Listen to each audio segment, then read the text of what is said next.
Hello my future toppers, welcome to Physics Wave, जहां हर concept clarity के साथ फ्लो करता है। तो आज हम करने वाले हैं एक न्यूमेरिकल गॉस थ्योरम के ऊपर। न्यूमेरिकल है हमारा, in a region the electric field is expressed as E is equals to 5x square plus 2I cap Newton per coulomb, and the electric field is expressed in meter and a cube of side 10 centimeter is placed in the region as shown in the figure, in the diagram. So we have to calculate the electric flux passing through the cube, and then we will calculate the net charge enclosed within the cube. Okay, तो हम start करते हैं इसको। यहाँ पर हमारे को ये क्यूब दे रखा है, तो पहले एक चीज़ ध्यान रखना है हमको। जब इलेक्ट्रिक फील्ड जो हमें दे रखी है, इलेक्ट्रिक फील्ड की वैल्यू लिख लेते हैं। E is equals to 5x square plus 2I cap. ठीक है, ये हमारा इलेक्ट्रिक फील्ड हो गया। अब यहाँ पर हमें इस क्यूब का सबसे पहले जब हम फ्लक्स निकालेंगे तो फ्लक्स का फॉर्मूला हमें मालूम है क्या होता है, phi is equals to E dot D S. तो साइड हमारे को दे रखा है कितना, 10 सेंटीमीटर। तो this side is given as 10 centimetre, right. और अब साइड को 10 सेंटीमीटर को हमें मीटर में कन्वर्ट करना है। तो जब भी कोई न्यूमेरिकल करो, don't forget to convert the unit in SI system और in one system of unit, right. सारी फिजिकल वैल्यू को एक सिस्टम में कन्वर्ट कर लेंगे। तो अब हम चलते हैं। तो ई में जो हमारे पास इस क्यूब का जो फ्लक्स निकालना है, तो फ्लक्स का फॉर्मूला हमारे पास है phi E is E dot D S, right. This is the formula for flux, electric flux. तो फ्लक्स का निकालने के लिए हम सबसे पहले नॉर्मल कंपोनेंट की बात करते हैं। तो इलेक्ट्रिक फील्ड की डायरेक्शन किधर है, आई कैप में। Electric field is along I cap. और यहाँ पर हो गया इस जो फेसेस है हमारे पास ट्यूब का, इसका नॉर्मल कंपोनेंट इस साइड जाएगा। इस फेस के लिए नॉर्मल कंपोनेंट हमारा इधर जाएगा, राइट। तो हम सपोज इसको हम लेफ्ट बोल देते हैं एंड इसको हमने राइट फेस बोल दिया। Okay, this is right face and let this is 1 and this is 2। Okay, ये हमारा हो गया 2। तो जब हम 1 और 2 की बात कर रहे हैं तो 1 वाले फेस का नॉर्मल हमारा इस साइड जाएगा और 2 वाले फेस का नॉर्मल हमारा डाउनवर्ड जाएगा, राइट। बट जब हमने इलेक्ट्रिक फ्लक्स के बारे में बात किया है तो ई डॉट डी एस हमारा क्या हुआ, E D S cos theta, right. This is the formula for electric flux. So but theta in this case for 1 and 2, theta is 90 degree. Theta क्या है, बेसिकली इलेक्ट्रिक फील्ड और इस surface के बारे में हम बात कर रहे हैं। तो इस इलेक्ट्रिक फील्ड हमारे इन दोनों के लिए एक्स एक्सिस के अलॉन्ग है, एन कैप हमारा वाई एक्सिस के अलॉन्ग है और इधर भी हमारा वाई डैश एक्सिस के अलॉन्ग है। तो अगर हम इलेक्ट्रिक फ्लक्स निकालते हैं 1 और 2 फेज के लिए तो हमारा इलेक्ट्रिक फ्लक्स हो जाएगा 0, क्योंकि थीटा है 90 डिग्री। तो हमें बात करनी ही नहीं है फर्स्ट और सेकंड फेस के लिए, हमें सिर्फ लेफ्ट और राइट के लिए निकालना है। तो किन 2 फेसेस के लिए निकालना है, हमको निकालना है एक इस फेस के लिए और एक इस फेस के लिए, राइट। तो हम इलेक्ट्रिक फ्लक्स की बात निकालते हैं अब। तो इलेक्ट्रिक फ्लक्स निकालने के लिए हमें मालूम है फॉर्मूला हमारा हो गया phi is equals to E dot D S. तो अब हम पहले इलेक्ट्रिक फ्लक्स टोटल की बात करेंगे। तो phi total will be given as phi of left face plus phi of right face, ठीक है। तो अब यहाँ से हम लेफ्ट फेस का पहले निकाल लेते हैं। सो let us find out the flux for the left face which is E dot D S, E dot D S. Now for the left face electric field is along x axis. This is the direction of electric field. This n cap is along x dash axis. So the angle between E vector and n cap is 180 degree. तो यहाँ से हम बात कर रहे हैं तो ये हो जाएगा हमारा E ds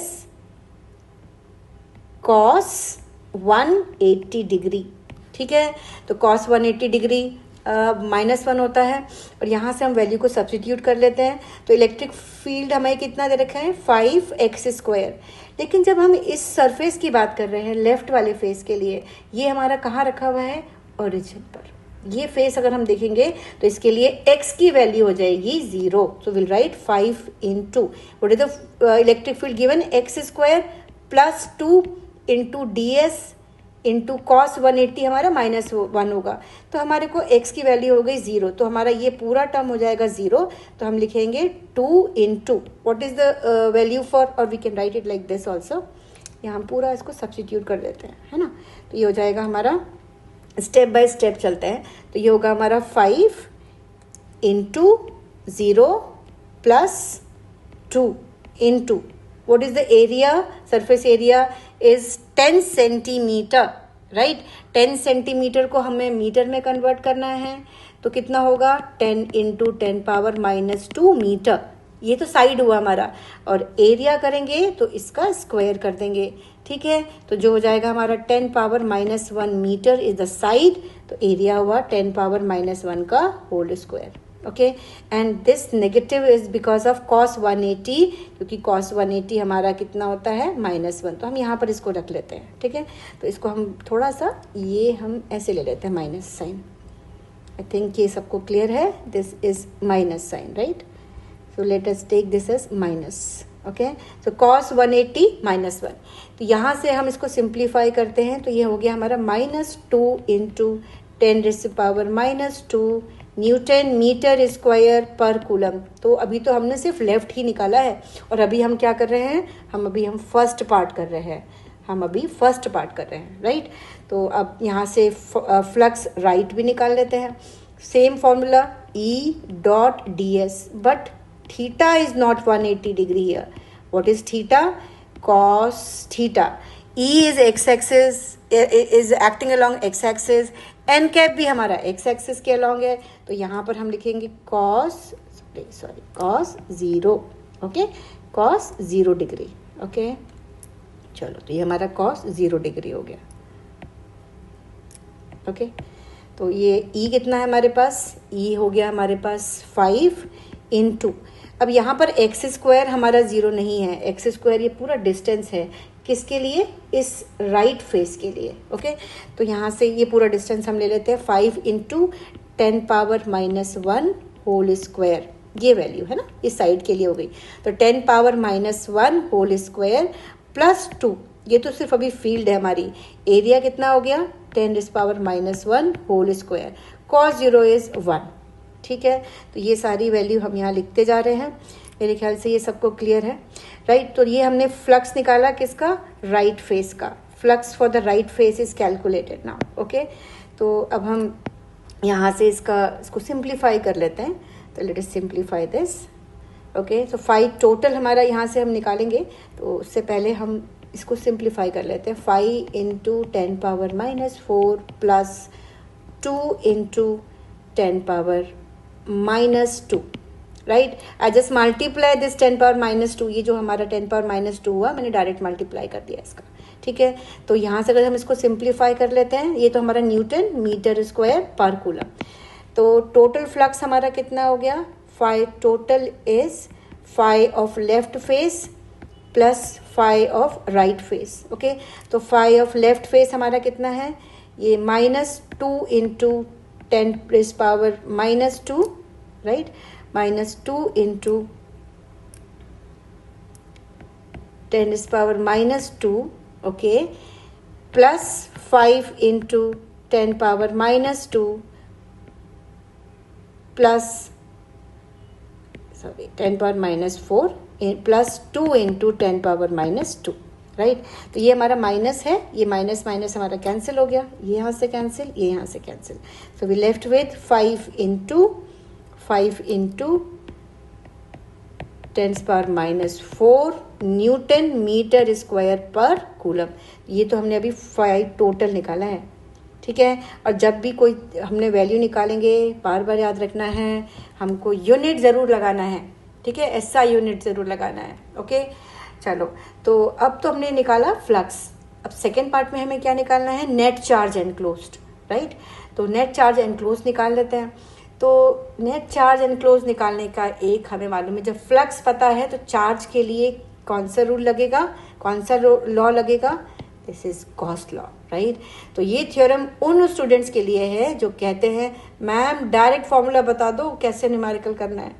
so this is using Gauss theorem, okay. तो यहाँ से हम गॉस थ्योरम लगा देते हैं। तो using Gauss theorem, and what is Gauss theorem? Flux, electric flux is 1/ε0 times the total charge, ठीक है। तो ये हमारा 1/ε0 टाइम्स द टोटल चार्ज हो जाएगा। तो ये हम निकाल लेते हैं इसको। Total charge enclosed, right. Charge enclosed की बात कर रहे हैं। गॉस थ्योरम का रूल है सिंपल भाई, अंदर का चार्ज वीआईपी है, बाकी सब इग्नोर, ओके। तो यहाँ से हम निकालते हैं, this is q is equals to phi E into epsilon naught, right? So phi E means the total flux. This is the total flux. So what is phi E? 5 into 10 power minus 4 into epsilon naught क्या है हमारे पास? 8.85 into 10 power minus 12. ठीक है, जब हम इसको simplify कर रहे हैं, इनको मल्टीप्लाई कर देंगे तो हमारे पास आंसर आएगा 44 पॉइंट, मल्टीप्लाई करेंगे इसको, it will get 44.25 into 10⁻⁻16 coulomb. और इसको अगर आप राउंड ऑफ करते हो तो आपका आंसर आएगा 4.43 इंटू 10⁻⁻15 कूलम। ठीक है, तो आप यहाँ भी लिख कर छोड़ सकते हैं। And this is the total charge enclosed with in the Q. I think this solution is clear to everyone how to calculate the total flux and the charge enclosed within the Q. ठीक है, तो आज दोस्तों आज का concept यही complete होता है। अगर वीडियो हेल्पफुल लगी हो तो लाइक ज़रूर करें, अपने फ्रेंड्स के साथ शेयर करें और चैनल को सब्सक्राइब करना बिल्कुल मत भूलना। ओके, मिलते हैं नेक्स्ट वीडियो में एक और स्ट्रॉन्ग कॉन्सेप्ट के साथ। Till then keep learning and keep riding the physics wave. Thank you.